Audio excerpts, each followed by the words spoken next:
거룩한 주일 예배 자리로 나오신 모든 성도님들을 주님의 이름으로 환영합니다.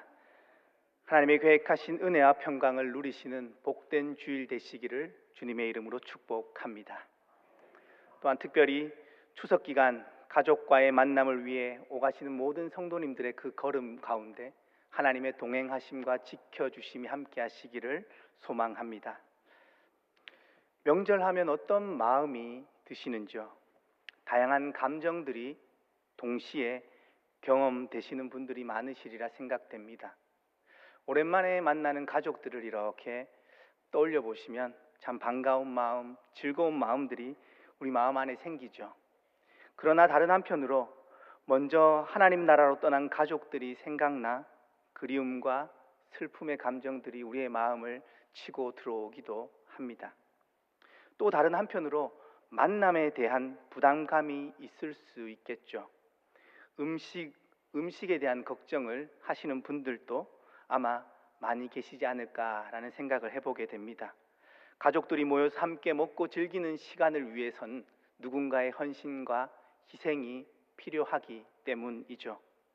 또 한편 오랜만에 만나는 그 가족들과 대화하는 과정 가운데 참 기분 좋게 대화가 진행되면 참 좋지만 때때로 진학이나 취업의 문제, 결혼과 출산, 정치나 종교적인 이야기를 하게 될 경우 간혹 가족들끼리 얼굴을 붉히는 일이 생기기도 합니다.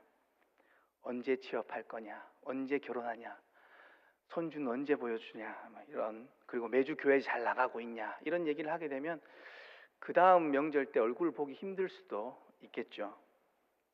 그래서일까요? 명절이 지나고 나면 명절 증후군을 겪는 이들이 많다고 합니다. 명절 기간 가족과의 만남 안에서도 보이지 않는 그 관계의 어려움, 그 어려움들로 인해 스트레스를 경험하는 이들이 적지 않다라는 이야기겠죠. 마냥 행복하기만 하면 좋을 테지만 그렇지 않은 것이 우리의 현실이기도 합니다. 쇼펜하우어는 고슴도치 딜레마라는 현상에 대해 말했는데요. 겨울의 고슴도치는 서로의 온기를 느끼기 위해서 가까이 가고자 합니다. 그러나 자신의 몸의 가시로 인해서 일정 거리 안으로 서로 들어가지 못하는 것이죠. 그러한 현상을 고슴도치 딜레마라고 합니다. 가까이 가면 찔리기 때문입니다. 인간 역시 홀로 살아갈 수 없기에 서로의 온기를 느끼려고 다가가지만 다가갈 때마다 서로를 찌르는 일들이 생기기도 합니다. 인간관계의 어려움이죠. 관계의 문제는 모든 생의 보편적인 어려움입니다. 태초의 인간이었던 아담과 하와가 선악과를 따먹은 후 모든 관계는 깨어졌습니다.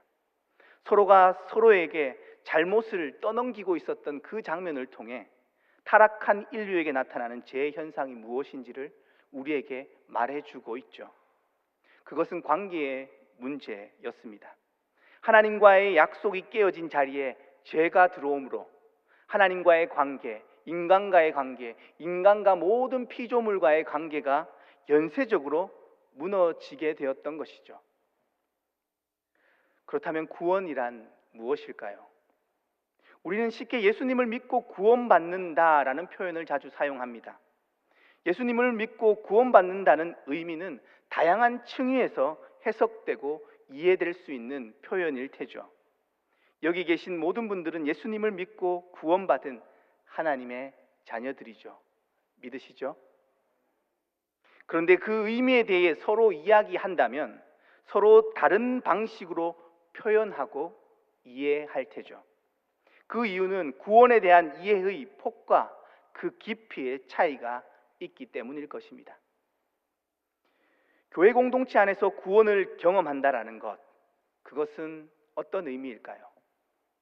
오늘 읽은 본문 말씀을 통해 구원에 대한 이해를 공동체적인 관점에서 묵상해 보며 은혜를 함께 나누고자 합니다. 다 읽진 않았지만 사도행전 27장은 바울이 자신의 목적지였던 로마로 이송되는 그 과정을 보여주고 있습니다. 바울은 세계의 중심이었던 로마에서 복음을 전하고 싶었죠. 그런데 그 과정은 참 쉽지 않았습니다. 특히 배를 타고 로마로 가는 여정이 그랬죠. 오늘 본문은 그 과정을 상당히 자세히 기술해주고 있습니다. 역경을 이겨내는 과정이 마치 하나님의 구원을 경험하는 그러한 여정과도 같다라는 마음이 들기도 합니다.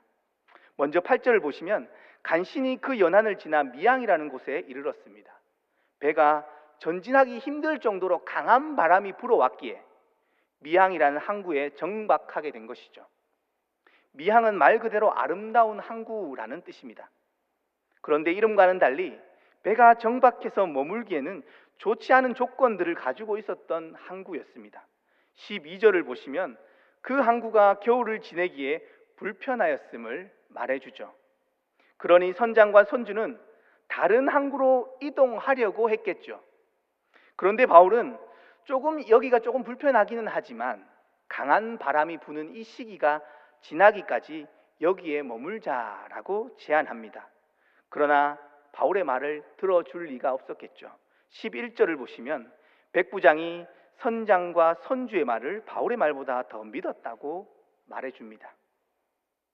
당연히 제수의 신분이었던 바울보다는 선장과 선주의 말을 신뢰할 수밖에 없었겠죠. 그러나 그렇게 출항한 배는 곧바로 유라굴로 광풍을 만나게 됩니다. 유라굴로 광풍, 그 광풍을 우리는 흔히 태풍의 이름과 같이 이해하기도 하는데요, 유라굴로라는 의미는 동풍과 북풍이라는 의미입니다. 강한 북동풍이 불어왔던 것이죠. 바울이 타고 있었던 배는 지금 남풍이 이렇게 불어주어야지 순항할 수 있는 그러한 상황이었는데 강한 북동풍이 불어왔던 것입니다. 강한 풍랑은 계속해서 이어졌고 배를 탄 이들은 아무런 희망 없이 바다를 표류하게 되었던 것이죠. 바울과 함께 배를 탔던 모든 이들은 살 소망이 끊어져 가고 있었습니다. 인간의 힘으로 어떻게 할 수 없는 외부적인 강력한 힘에 의해서 한 배를 탄 이들의 생명이 위협받고 있는 그러한 상황입니다. 우리의 삶에도 이러한 상황을 경험하기도 하죠. 자신의 의지와는 무관하게 치고 들어오는 폭풍과도 같은 그러한 일들을 우리의 삶 속에서도 경험하게 되죠. 이런 일들을 마주하노라면 삶의 의욕이 상실되고 무기력과 허무감에 주저앉아 삶을 포기하게 되기도 합니다. 바울과 함께 배를 탔던 이들이 경험했을 상황일 것입니다.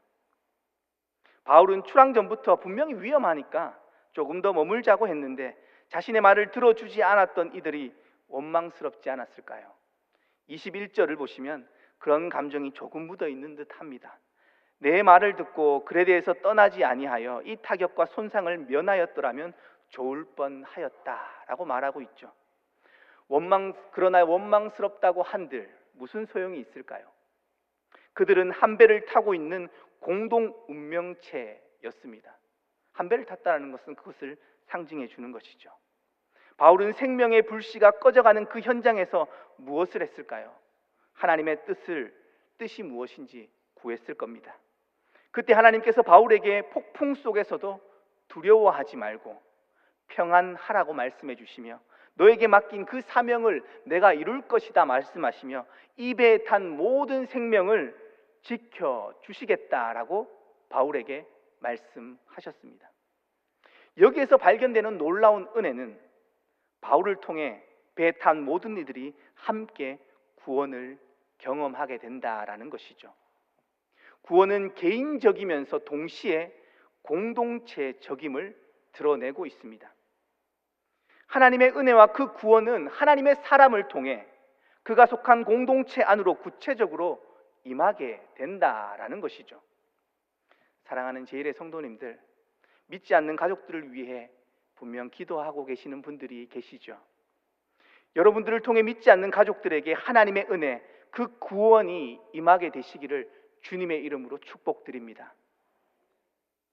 바울과 함께 배를 탔던 그들은 바울의 말보다는 선장과 선주의 말을 더 신뢰했었습니다.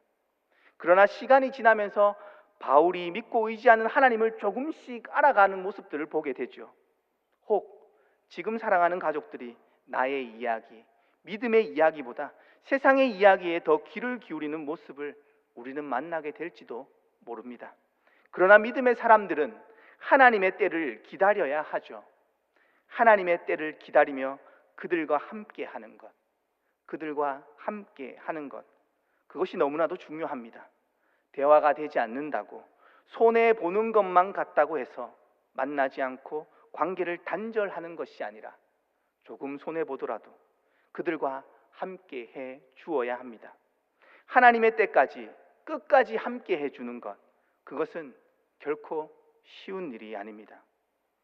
때때로 우리의 인생을 살아가며 크고 작은 위기를 마주할 때면 함께 하기보다는 자신이 살고자 도망하는 일이 생기기 마련입니다.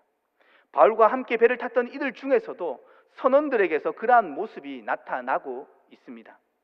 육지에 가까이 온 것을 눈치챘던 선원들, 그 선원들은 거룻배를 타고 탈출하려고 시도했던 것이죠. 거룻배는 일종의 구명보트 같은 큰 배 안에 있는 작은 배입니다.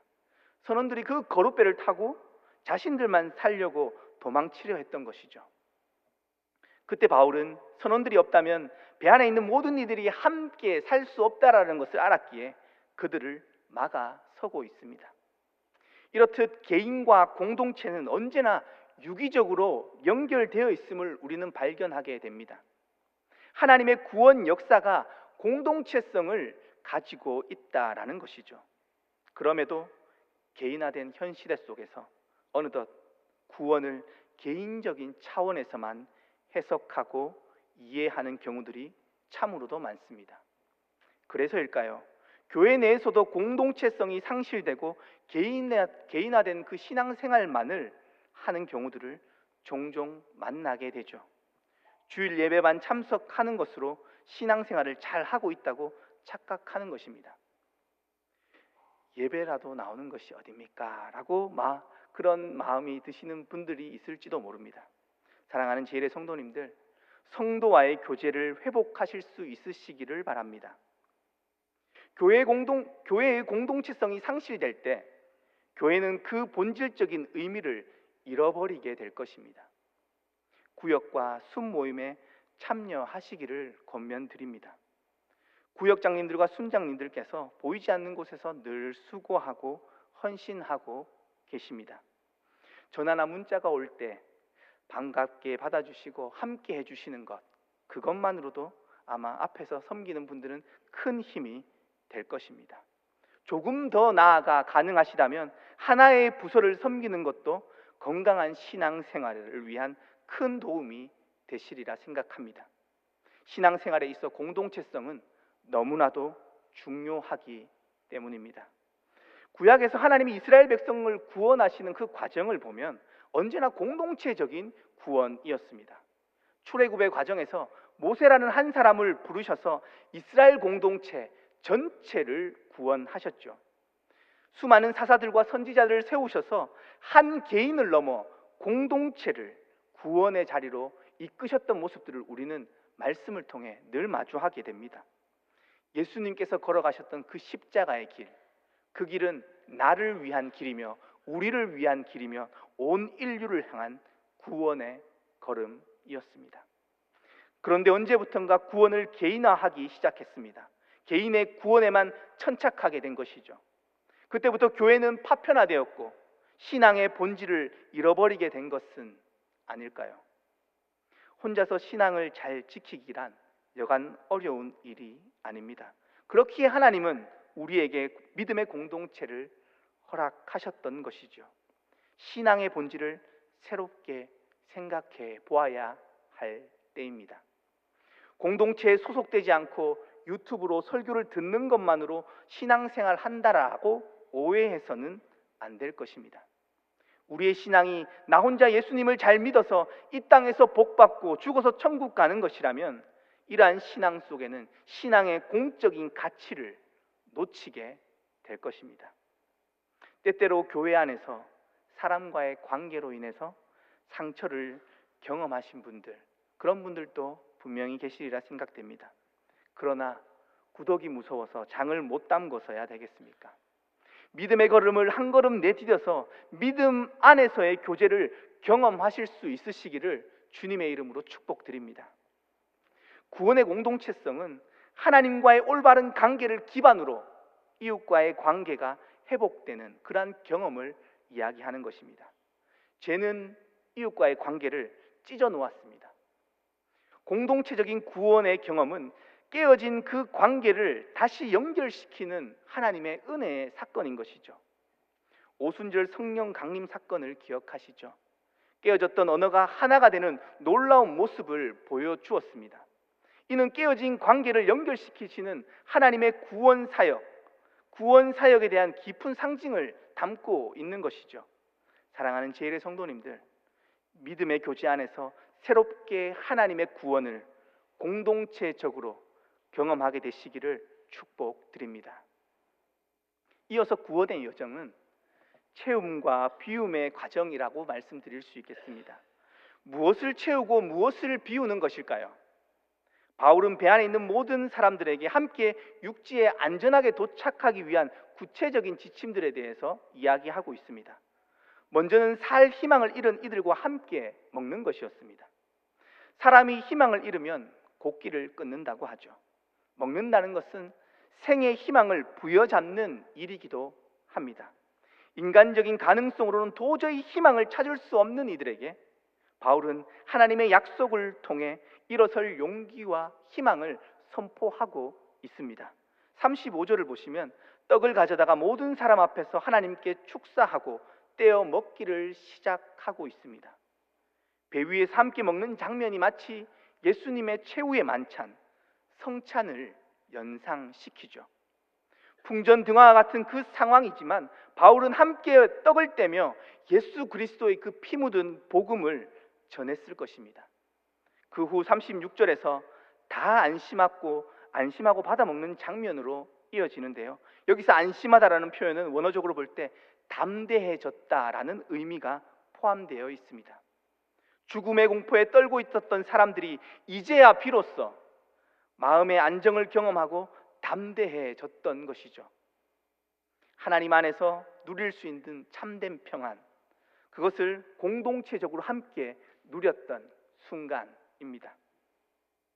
그들은 다 함께 하나님의 약속의 말씀을, 하나님이 주시는 희망을 그 폭풍 속에서 함께 부여잡았던 것이죠. 이어서 바울은 다 배불리 먹고 난 다음 남아있는 그 밀을 바다에 던지도록 했습니다. 밀은 생존의 중요한 수단이기에 상징성을 가지죠.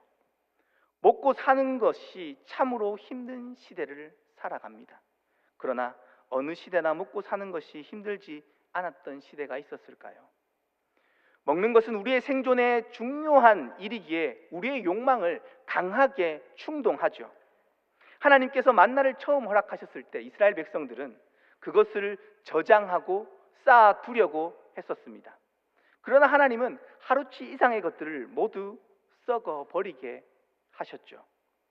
구원을 경험하는 과정 중에서 핵심적인 요소 중 하나는 이 땅에 무언가를 쌓아두는 데 있지 않습니다. 오히려 버리고 비우는 데 있음을 깨달아야 합니다. 인간은 불확실한 미래에 대한 불안을 해소하는 하나의 방편으로 언제나 무언가를 끊임없이 쌓아두려고 합니다. 현대사회 속에서 인간은 불필요한 것들을 지나치게 쌓아놓고 소비하죠. 불안을 기반으로 한 이 소비 문화는 지구 생태계의 균형을 무너뜨리는 그러한 결과를 낳았죠. 환경 파괴는 인간과 자연의 관계가 깨어진 결과입니다. 에덴 동산에서 쫓겨났던 인간에게 땅은 가시와 엉겅퀴를 낼 것이라고 하나님은 말씀하셨죠. 그렇게 인간은 경작해야 하는 수고를 해야만 먹고 살 수 있게 되었습니다. 자연과 인간이 깨어진 관계를 상징적으로 드러내어주는 장면입니다. 이 깨어진 피조세계를 회복하는 길은 무엇일까요? 이 깨어진 피조세계를 회복하는 길은 끊임없이 쌓아 올리려는 죄성과 욕망의 충동을 끊어내는 길일 것입니다. 이 땅을 살아가는 생의 유한함을 인정하며 삶의 우선순위를 바꾸어야 할 테죠. 무엇을 채우고 무엇을 비우느냐의 문제입니다. 예수님의 말씀을 떠올려 보시면 예수님을 따르는 길, 구원의 길로 나아가기 위해선 자기를 부인하고 자기의 십자가를 지고 따르라 말씀하셨습니다. 우리 모두는 저항하기 힘든 수많은 욕망과 충동을 버리는 그 과정을 통해서 예수님께서 걸어가신 공동체를 위한 헌신과 섬김에 함께 참여하는 과정을 통해서 구원의 새로운 지평이 우리의 삶 속에 열리게 될 것입니다. 우리 안에 통제되지 않은 욕망으로 인해 쌓아두었던 것들, 그것들 하나씩 하나씩 비워 나아갈 때 하나님의 나라를 우리의 일상에서 누리게 될 것이다 라는 것이죠. 이 땅의 것을 비우고 그 자리에 하나님의 말씀이 채워지시기를 주님의 이름으로 축복드립니다. 마지막으로 구원은 예수 그리스도 안에서 하나 되고 연합되는 것입니다. 바울과 함께 배 안에 탄 이들, 그들은 저마다의 다른 이해관계들을 가지고 있었던 사람이었습니다. 처음 선원들이 자신들의 살 길을 찾아 배를 버리려고 하면서 시작된 그 공동체의 긴장, 그 긴장은 배가 이제 해안간에 좌초되면서 다시 고조되기 시작했습니다. 죄인들이 헤엄을 쳐가지고 육지로 도망갈까봐 그것을 염려했던 군인들이 죄수들을 모두 죽이려고 했던 것이죠. 군인들은 자신의 역할을 수행한다라는 명목으로 사람들의 목숨을 가볍게 여기고 있는 모습을 발견하게 됩니다. 자신의 삶을 위해 다른 이들의 생명을 경시하는 그러한 태도이죠. 개인의 삶 속에 불쑥 찾아든 고난, 그 고난은 개인을 누구보다 자기중심적인 사람으로 만들어 버립니다. 선원들처럼 자신들만 살기 위해 배를 버리기도 하고요, 군인들과 같이 다른 죄수들의 생명을 가볍게 여기게 되기도 하죠. 예기치 못한 상황 앞에서 우리 모두는 자기의 입장만을 주장할 수 있고 생존 본능에 따라서 행동할 수 있는 것이 우리 인간입니다. 인간의 연약함이죠. 죄의 본성을 가진 우리 모두는 그럴 가능성을 가진 존재입니다. 언제나 내가 우선이고 내가 중심이기에 그렇습니다. 틸리라는 신학자는 구원에 반대되는 현상을 소외라고 말했습니다. 죄로 인해 깨어진 관계, 죄로 관계가 깨어지면서 발생했던 그 현상이 우리의 현장 가운데서는 소외의 모습들로 나타나게 된다라는 것이죠. 그렇다면 구원은 무엇일까요? 하나 되고 연합되는 현상일 것입니다.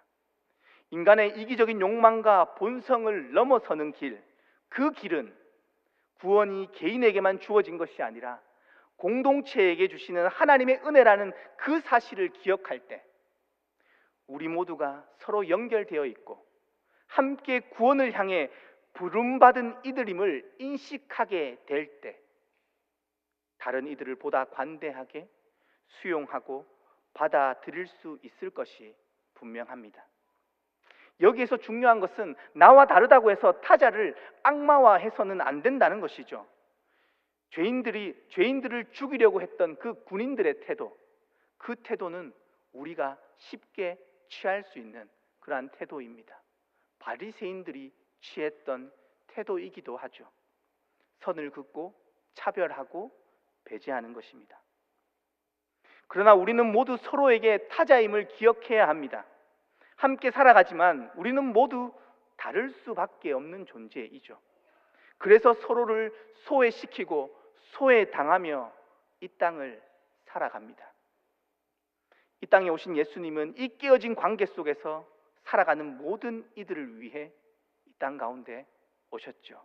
그리고 서로 다른 우리들을 하나의 공동체로 불러 모으셨습니다.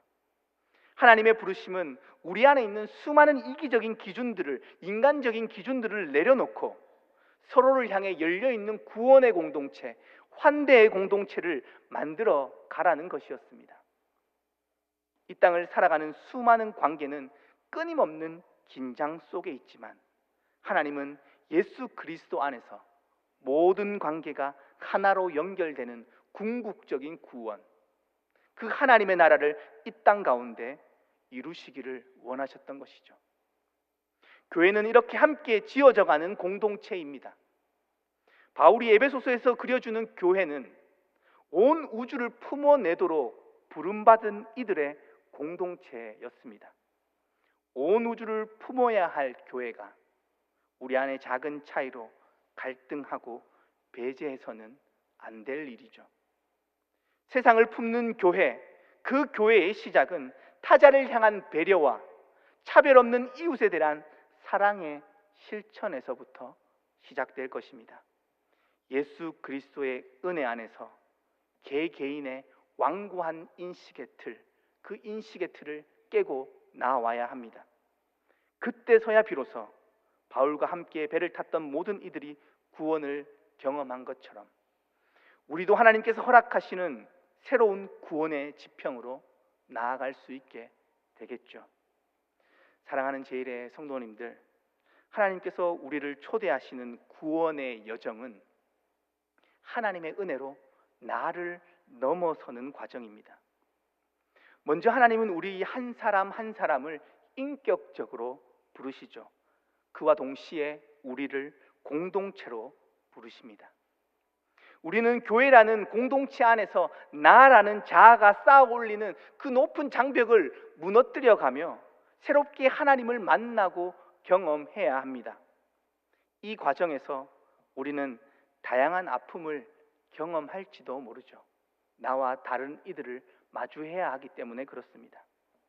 인생을 살아간다라는 건, 깨어진 세상을 살아간다라는 건 늘 관계 안에서의 어려움을 품고 있는 일이기에 그렇죠.